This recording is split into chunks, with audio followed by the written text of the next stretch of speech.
Thank you very much for joining me.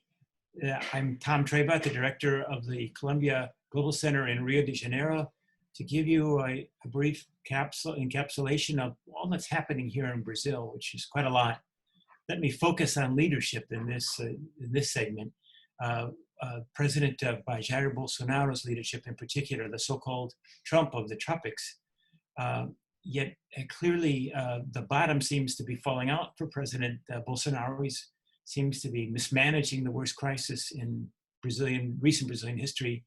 And worse yet, for a populist that he seems to be also losing control of the narrative on social media. But he is the leader in a country where the rates of infections are rising rapidly, doubling every 3 to 4 days. The numbers of deaths are rising, especially in the large urban centers and also in favela communities, and where the health infrastructure is precarious to begin with, and fiscal resources very few for Brazil to really fight the health and economic effects of the coming COVID onslaught.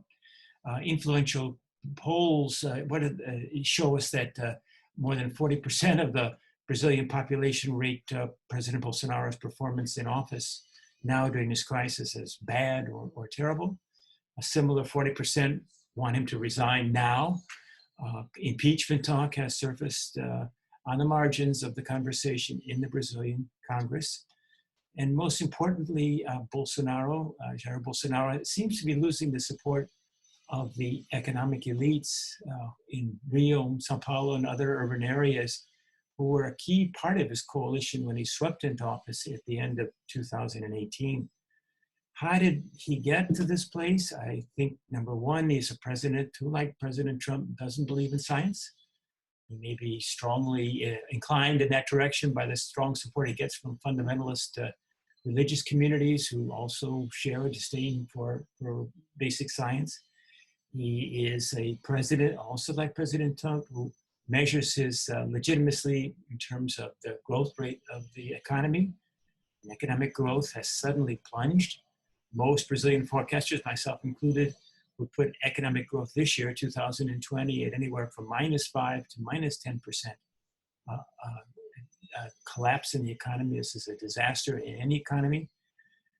And it has also, the economic collapse, taken another pillar of President Bolsonaro's legitimacy away, which is his belief in support for market-oriented, small government, Chile-like economic reforms here in Brazil. So all of a sudden, this is a president whose main pillars of support, whose belief system, so to speak, has collapsed.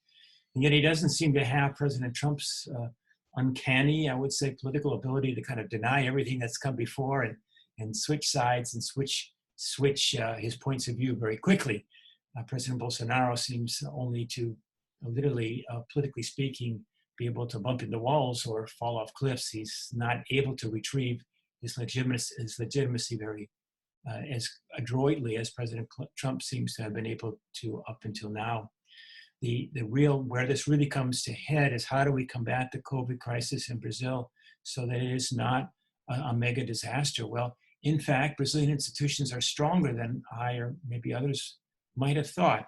In particular, the Brazilian Ministry of Health, under a previously unknown bureaucrat named Luiz Henrique Mandetta, have encouraged the country, with the support of all 26 of the country's governors, to impose quarantines, self-isolation, closure of all businesses, for the most part, not uniform, but for the most part in the entire country. But President Bolsonaro has been very actively seeking to undermine this, urging people to get back to work, criticizing the governors, and threatened to fire this very same Minister of Health, who, as I indicated, is overwhelmingly popular, have more than 75% approval rating of the Minister of Health. So here, that sort of is where the situation is today. Brazilian institutions, I'd like to leave you by emphasizing, maybe stronger than we would have thought. Brazil's Congress, political parties, civil society, state and local governments, in particular, kind of rising to the challenge, but in a situation where you can't, because of the weak health system and the weak economic position of Brazil, you can't make big mistakes. And the leader, President Bolsonaro, has the ability and is indicating he's prone to make those exact big mistakes.